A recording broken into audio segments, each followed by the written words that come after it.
name is Omar, an Egyptian archaeologist, and the leader of an exploration team assigned a unique mission to explore a secret passage under the Great Pyramid that has not been opened for thousands of years. This passage had appeared in thermal imaging images, but it was not recorded in any known papyrus or inscription. When we descended into the passage, the air was suffocating, and the walls were covered with strange inscriptions that I had never seen before. They were not the usual hieroglyphics, but distorted, twisted symbols, as if they were looking at us. My colleague Karim, the ancient languages expert, muttered, "These symbols do not look like pure hieroglyphics, as if they are a warning." But I did not believe in curses, only in science and discoveries.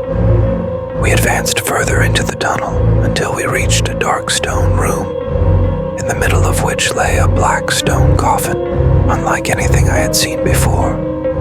The surface was not smooth, but rather full of sharp engravings that looked like scratches, as if someone had tried to get out of it. Then, the first strange thing happened. One of the workers approached the coffin and put his hand on it to wipe off the accumulated dust. Suddenly, his body trembled, and he quickly pulled his hand back as if he had been electrocuted. He looked at us with panic filling his eyes, then muttered, "I heard a sound from inside." Karim laughed and said, "Maybe it's an illusion, or the effect of the closed space." But the worker was not joking, as his body began to tremble violently, and his eyes rolled in their sockets.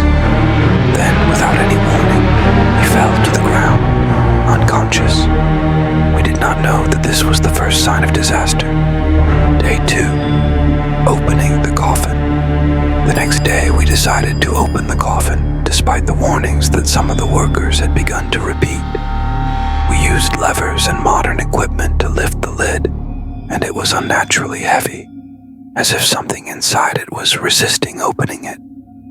When we finally managed to remove the lid, everyone felt a sudden shiver in the air, as if the place had become cold despite the desert heat outside. But what was inside the coffin made my blood freeze in my veins. There was no mummy, but a skeleton of inhuman size, wrapped in black charred bandages, and its eyes were completely empty, but you felt like they were looking at you. Suddenly, a strong wind blew inside the closed room.